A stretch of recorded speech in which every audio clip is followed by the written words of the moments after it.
Welcoming you back to Crypto's Juiciest News. I've got a cracker episode here coming your way, friends. We're going to speak about MetaMask, gold and silver ripping through all-time highs. A bit about MicroStrategy. Donald Trump, Litecoin getting an ETF.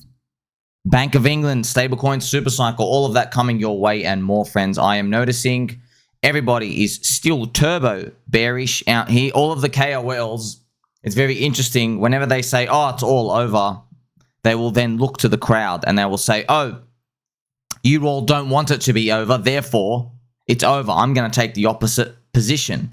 But you got to remember as well, with a BTC green monthly candle like this, plus a business cycle that is still dampened, plus the fact you're speaking to the literal surviving cockroaches, it's a different picture than what they remember from 2021. And I've shown that in many cases for you. We're going to go through blockchain backer charts again today just to show you as well, friends. He's like totally 50-50. I'm not worried whatsoever.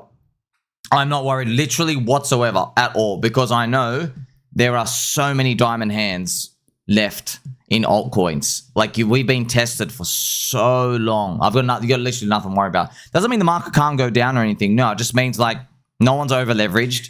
You've literally time capitulated. I mean, you've been holding through the longest bear market of all time. So this is the Ethereum monthly chart as well. Like I said to you before, friends, if you had any swing trading position, and I just speak about this, friends, because I like it, that's all. So one of you, a few of you actually started asking about trading and stuff. Do I have any trading courses you want to learn? I get it. Not optimal, dude. Not optimal whatsoever. What you're doing right now is the optimal path if you want to make the most amount of money. Okay, if you want to have the most amount of fun, and fun means losing money for 99% of people, spinning their wheels thinking they're getting better, you could go and do the trading. You'll crush yourself. Literally, I speak to a group of 100 people, 99 will be giving up within 6 to 12 months. And guess what? It's a very critical 6 to 12 months, isn't it? Especially now, because at any point things just start going up. Especially the first 2x, friends, is the most dangerous, because let's say you sold off your bags. Let's say you have a $10,000 account. You're like, oh, I'm now going to trade with it. Like, do you understand how vicious it is to see the coin that you sold go up at 2x, the first 2x? Because now your account at 10,000, it's meant to be 20. And so every single time it ticks up from that point is going to be a killer. Mentally and spiritually, it'll be a killer.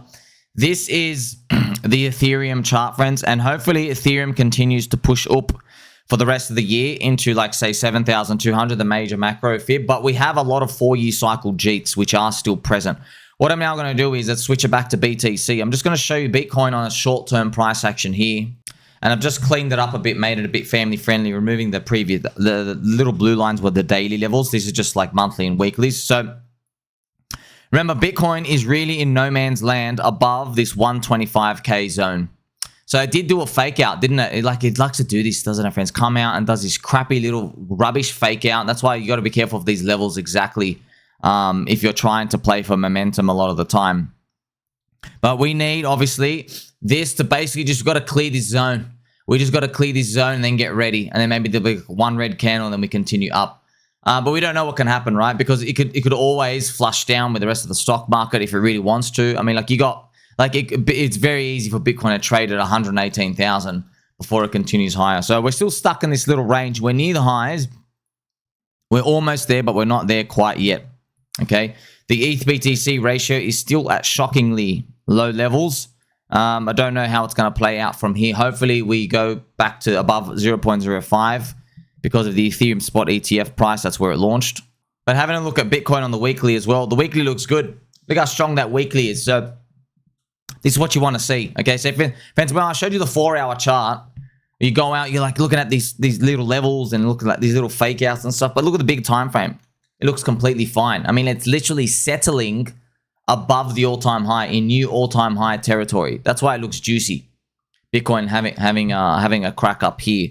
We've got a lot of things to, like, pretty much pray for. We have Bitcoin dominance still at 59%. Many people still calling for higher. Everybody's turbo doomish. Turbo doomish. Turbo bearish. I'm still going to keep holding. My others BTC chart is still a baby ugly. Still waiting.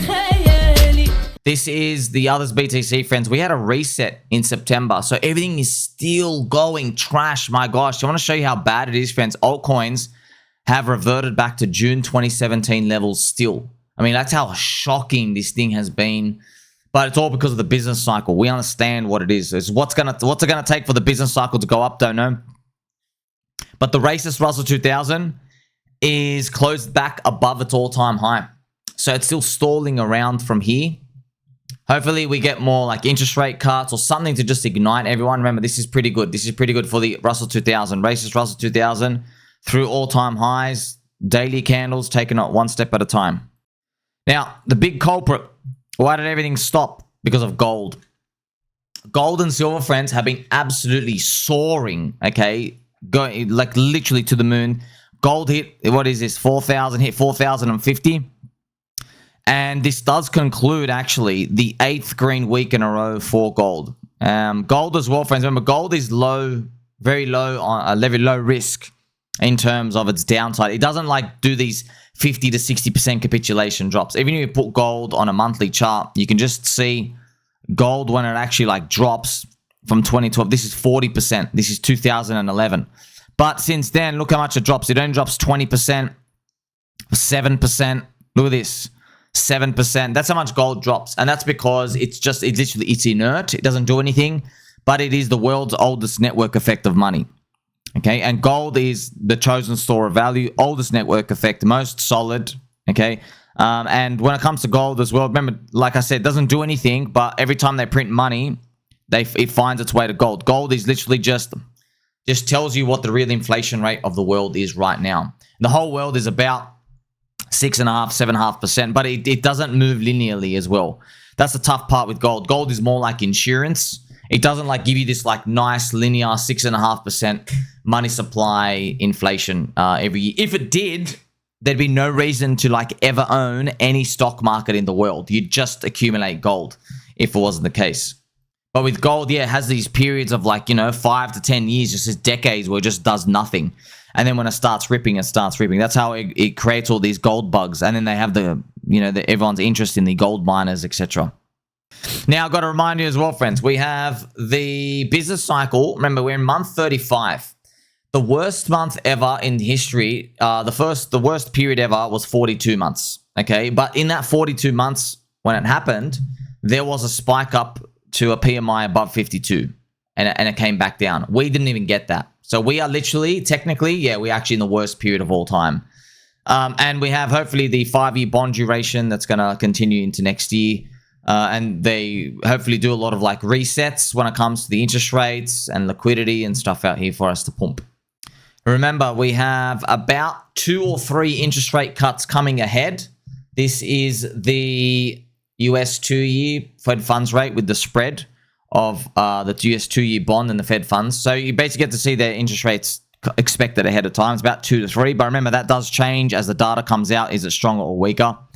Having a quick look at PulseChain as well. PulseChain literally doing nothing. Everybody in turbo nuclear cope mode. Once again, nothing else really we can do. And if you want to know why the sentiment is so bad, it's because PulseChain is on its 3rd red monthly candle in a row. Remember, when you have consecutive red months, it's vicious. 1 red month is enough for everybody to kill each other.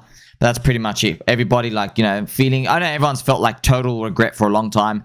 PulseX, unfortunately, 80% down from 4 years ago sacrifice. What can we do, friends? A lot of people just keep liquidating. Some of these people, they're like actually known people. There's not just all Richard. That's all I know. I want it to be, it's just one guy named Richard controlling like 48,000 wallets, but it's actually not. There are a lot of people we know they're real people. They're capitulating out. Now, let's look at the Ethereum short-term price action. It's looking decent, friends. Look, if you see all these red lines, they are previous weekly highs and lows. So they're just basically previous levels. And the yellows is the monthly, right? So Ethereum came back. This was its monthly high for October, and here we are. We're just literally sitting in the middle of the range. So hopefully the next phase of October, we start to chew through all of these and we're ready to go. And hopefully have some sort of spike up before we're able to like do some sort of retest and we're off to the races. We've been waiting a very long time for that. The Russell 2000 is through the all-time high. So it's like all the traffic lights are slowly turning green, which is great. And we're going to start to see pretty much a lot of altcoins hopefully start to move alongside with it. This is Dogecoin. And Dogecoin, like everything else, friends, if you're an altcoin, you correlate with the business cycle. That's the most important thing that we got to understand from all of these. So when we look at the Bitcoin dominance and all these other conclusions that a lot of the soy boy bears make, all they're doing is telling us that the PMI has been bad. That's all they're doing. But what they think they're doing is they think they're concluding something that's going to be a final summary forever, but it's actually not the case, especially if you look at the charts. So remember, they are doing just the exact polar opposite. Let's play some Pumpy G music for them. The exact polar opposite of being bullish on JPEGs in 2021. Yeah, everyone said they're the future of finance, they're the future of everything. Yeah, do you see how silly you sound if you're saying that? Well, for you to say altcoins are crap, cycle's over, you're saying the same thing, just on the opposite side. Okay, what I'm now going to do, friends, is keeping it family friendly. I'm going to show you some blockchain backer charts, why he's very bearish still. He still has all the fractals. Okay, so remember, he has sold 50% of his portfolio. Why I pay attention is he is contrarian. So I'm interested. I go, someone who's contrarian sold 50% of their portfolio. Okay, 50%. So he's showing all these fractals. This is the Bitcoin with its previous fractal. We know this is one he keeps using. He thinks there's like one more pop-up to go. But I just want to show you this, friends. He gets his idea from the Dow Jones. Look at this. The Dow Jones, it's done this like little Elliott wave, and he thinks like the next phase is some sort of collapse for the Dow Jones. They're just squiggly lines, man. They are just squiggly lines. And by the way, another thing that like what his chart doesn't show is the money printing debasement. All world governments, especially America, they are debasing at 8% per year to pay off all the world debt. So it's making the stock market look parabolic even more, because the inflation rate, the real inflation rate of the economy is high.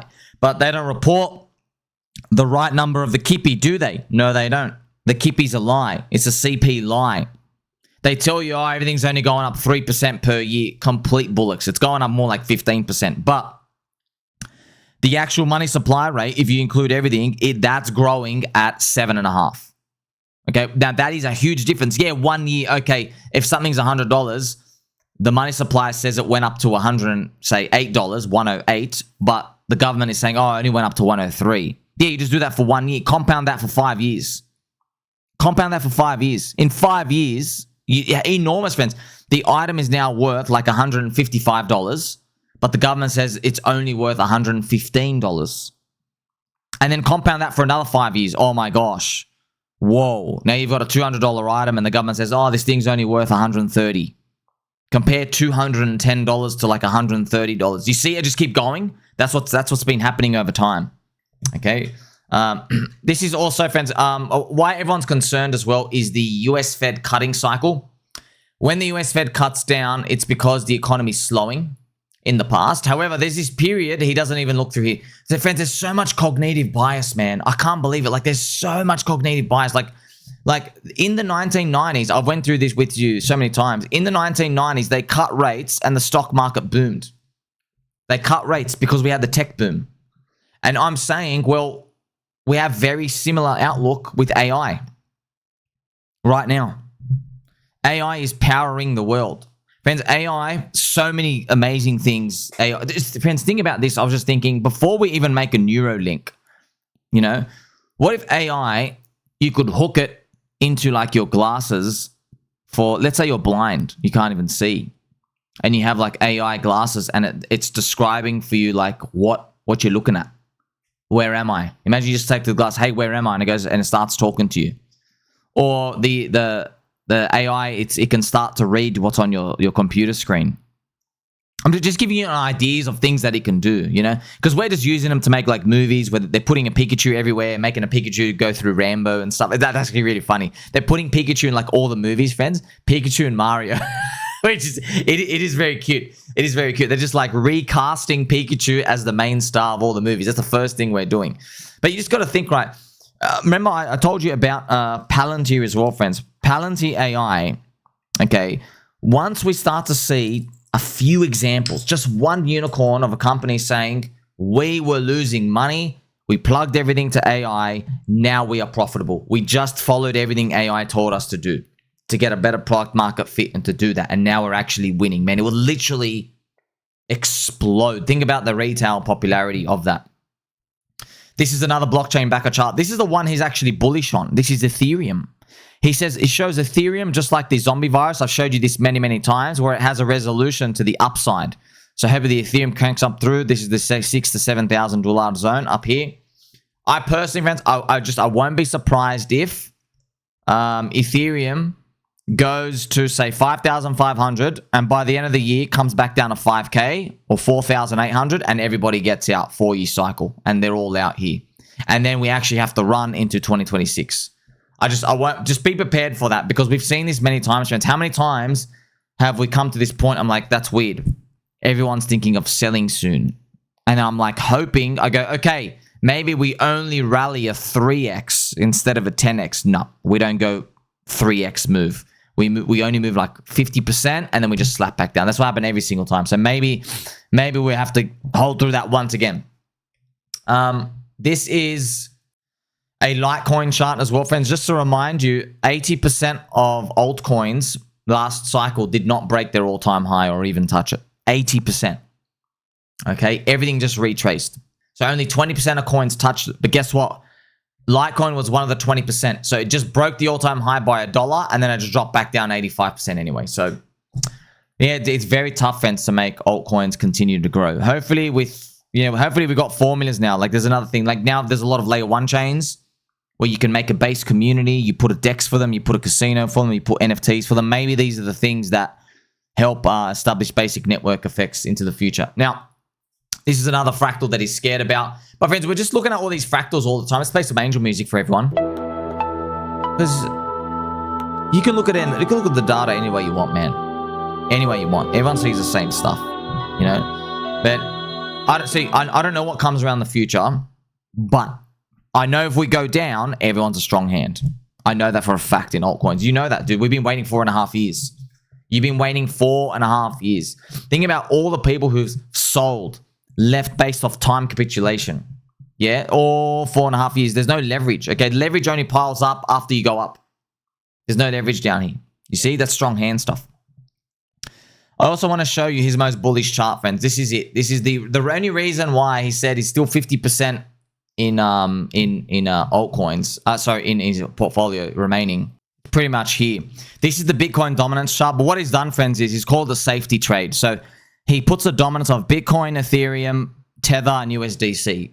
As in, like, if you are defensive, you get those 4 coins. So it's the same thing as Bitcoin dominance. It's exact same chart, okay? But we just have not had the flush down. We have not had the flush down.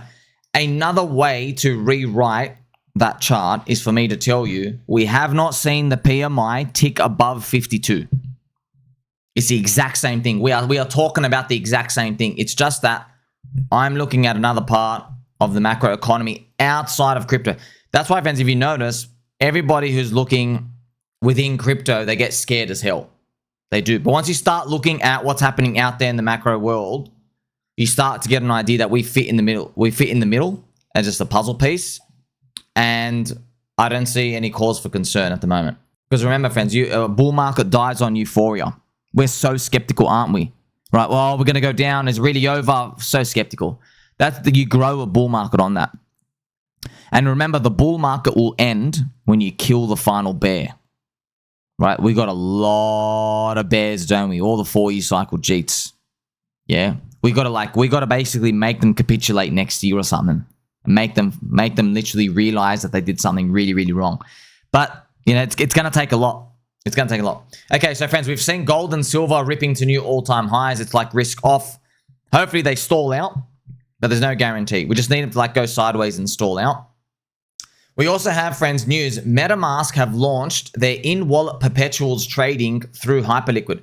So I just want to remind you, okay, all over crypto, you're hearing about DEXs, okay? I know the words popping out in your head like, oh, Astra and Hyperliquid. You got to remember, friends, okay? People are way overestimating the size that these things are going to grow to, okay? And I'm bullish on crypto. They are way overestimating it. There's a reason why we made the Solana trenches and now the Binance trenches. It's because people keep losing in the perp casinos, in the DEX casinos. Doesn't matter if they're a DEX or a CEX, perpetuals or futures trading. People keep losing there. 99% of people lose. They run out of money. They get liquidated. Okay, they want to play a different game. Now they get rugged by insiders, right? But they want to play a different casino game. That's it. You don't change the odds just by like changing the brand name of the exchange. You know, even though Hyperliquid's cool, yeah, it's fresh and stuff out here, but like I'm speaking to a group of 100 people, 99 don't give a shit. Wow, yeah, it's good for me. Who cares? Who cares? But no one can make money on it. Okay, now when I say no one, of course, I mean almost no one. Yeah, there are the top 1 to 5% of people who are like swinging and market making stuff out here, whatever. But the bottom 95% getting bonked. And now it's going to be even more tough for you because now MetaMask, they allow you to take on the leverage positions through your wallet. Even more dangerous. Definitely stay away from that. Polymarket have introduced Bitcoin deposits for its prediction markets. Pretty nice, friends. So everything's starting to accept Bitcoin for collateral. Bitcoin should be accepted everywhere. But remember, Bitcoin's still slow. It's still very slow. We're here for all altcoins and smart contract capabilities. Remember, Bitcoin's pretty much effectively being captured anyway. There's no privacy on it. Can't do stuff with it. But no one's really going to wake up to that until the PMI is higher. Right? And by the way, that you're basically saying the same thing. Okay? Because when the emotions are better, PMI is higher. At the same time. Coinbase expands staking access to New York, covering 46 states in total. This is wonderful news, especially because it's just showing you that they're making ground when it comes to regulation and basically being on the same side of the administration. MicroStrategy's mNAV, friends, I have a warning signal here. Their mNAV is down to 1.18 again. So remember, this is the Bitcoin on their balance sheet, their theoretical value. And what you can actually do is we can just look at the MSTR to BTC ratio, which I have right here. We can have a look at it here. This is it, friends. It's actually making this, oh my gosh, it's like at a critical level right here. My gosh, man. Like, yeah, hopefully it bounces for everyone, but if it doesn't, if this thing just starts to make a lower high and come back down, yeah, that might be it. This might be what it does. And remember, as Michael Saylor's MicroStrategy, he's going to have to keep trying to get more Bitcoin to put on the balance sheet. And it will keep raising his average price and probably be a danger point for us in the next bear market. We'll see. Here we have as well, friends, the Bank of England, tea of crumpets, the land of tea and crumpets, may relax proposed stablecoin caps on corporate holdings after an industry pushback. Very interesting. Signaling flexibility on exemptions for certain firms. This is interesting, friends, because look at this. They had a stablecoin cap for corporations. Why? Because the banks, they're trying to kill everyone. They're trying to kill all these companies who just become their own bank. Pretty much they accept deposits, they buy US treasuries, and they just keep the yield for themselves. And now the banks, they obviously going to get cucked. So what are they going to do? Who knows? Or they're going to have to bribe all the politicians. But this is also big for StableCoin SuperCycle, friends. Remember, industry pushback. It means everyone out there, outside of the banking industry, they're like, screw you. We want to release our own stablecoin. We'll take the money. What do you banks do anyway? You do nothing. Pretty cool. Pretty cool. And that's why also, if you can allow transactions to be reversed, it's game over pretty much for banks. We don't want that, but it'd kill the banks. Because if every company could just reverse a transaction with some authorization, then you don't need anything for insurance. If someone steals money from you, you just reverse it back. You can do that. So like there's a lot of things that, the future is going to change with crypto. Trump token issuer Fight plans to raise at least $200 million to create a digital asset treasury company accumulating the token. Very cool news. Trump token getting their own ETF and digital asset treasury. Wow. I wonder what's going to happen for meme coins moving forward, since you have literally the president and a digital asset treasury to buy his meme coin. Clean Core Solutions holds over 700 million Doge quantity, which is worth about 888 million now. They're nearing the $1 billion target, awaiting SEC registration. So it's crazy, man. We're getting the Dogecoin, asset treasury, and ETF, the Trump coin. It just doesn't feel like it's over now, man. We got to get them. And remember, friends, we just had the announcement of the Crypto 50 index. I don't know when it's going to come out. You never know. Maybe as crypto goes higher next year, it comes out, right? Like, think about all these industry people. They're like, man, we want to bet on altcoins, but we don't. There's too many altcoins. We don't know how to do any research. Can you just give us an index? And they'll just bet on the index, you know. But they're not really. They don't have ants in their pants yet. They don't have any FOMO yet. Next year might be the FOMO part when we go up. We're hoping it was this year. So we just got to be more patient. Nvidia have invested $2 billion in Elon Musk's XAI as part of a $20 billion funding round tied to Nvidia chips. So all the AI companies, they're all investing in each other. All of them. They're doing this cross Ouroboros orgy type of relationship when it comes to this AI stuff. And as well, AI, all the chips and infrastructure, that's not the euphoria, man. Like building warehouses and building all these chips, that's like hardware things. That's not euphoric to me. Euphoria to me is someone makes a retailer application and people start to go absolutely mental.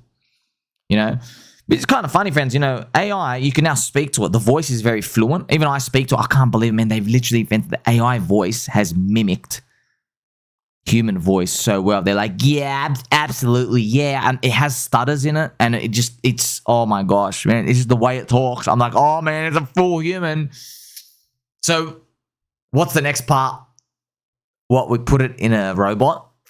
But maybe Matt's robots, they're taking a while to start learning how to make sandwiches, but there's a lot of things that they can do that are coming out ahead in the future. We just can't see it yet. And when it comes out, hopefully it affects everybody out in the real economy. You know, everyone's always got this fear that all these jobs are going to get wiped out. I don't think so, man. I don't think so. Like, look what the internet's able. Friends, look at the internet and all these other tech has done for us. It didn't kill jobs permanently. All it just did was all this tech we have now, it allows us to use up even more minutes of our day working. Yeah, you're always like plugged in. You're always connected. We're connected on the internet, but like you're just chilling out now. You're getting a dopamine hit, right? But we're still connected. Check this out as well, friends. Canary have filed an amendment for their Litecoin and HBAR spot ETFs. So that's wild. We're going to get a Litecoin ETF, HBAR ETF. I think we're just going to see a renaissance of all these ETFs. Maybe they'll slap them into the index, the Crypto 50 index. And that'll be very, very useful. Because then if you have the others, you have the index, pretty much you'll be able to trade others. Which you don't want to trade it. You just want to hold it long term. And why it's very important for others is the chart, it goes up over time. Okay, you just don't know which coins are going to go up specifically, yeah? So it would be like, you know, it might be like the Russell 2000 and the S&P 500. You'd probably have to have a weight. You would have to have a weight. It would be silly just to be like full only Bitcoin, you know, because the others, it'd be an index that would rebalance every month. So if a coin went to zero and something else appeared, it would like add it into its weight over time. Now, where are we going to go from here, friends? Very interesting, right? Many people started calling the top on the S&P 500, but look at its daily close. It's just closed freaking through the all-time high. Absolute monster rip. But we can't move anywhere until, I guess, gold kind of settles down. I guess maybe everybody's freaking out. And I just want to remind you, this time of the cycle, friends, it has been different. This is the yield curve. The yield curve, whenever it like slices on through, it's meant to be a recession. It's had 100% strike rate in the past. But this might be actually where it doesn't. Because the guy who actually made the yield curve indicator, Harvey Campbell, I made 2 full videos on him. He's actually he made a whole book on DeFi as well. He says DeFi is the future. Yeah, it was really cool. Harvey Campbell, he said the yield curve has one weakness. And I think what he said is if the inflation rate goes really high and then it just basically staircases down and the Fed just toggles the rate down and then it becomes a baseline, that's the weak point.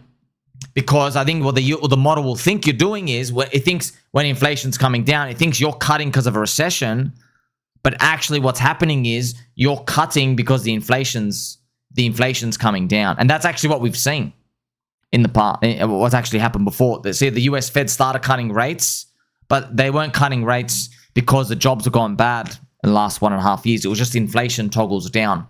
Normally what happens is when the Fed hikes, the economy cracks, okay, and then people start losing jobs, then they got to start cutting. That's usually what happens. So that's just to give you an example of how people can get bonked. But you don't even have to complicate it, right? We're still holding and still believing. And maybe it really is going to be a 5-year cycle. So obviously, thinking about where we're going from here, Bitcoin on this 4-hour chart, this is what we want to see, friends. Something where we just crack up above here and just start the new zone. 126,000, 127,000 to a lot of BTC plus to start moving up the zone. Remember, the PMI environment is still very low. Okay, so I haven't given up. Hope you haven't either. Like, subscribe, catch you in the next one.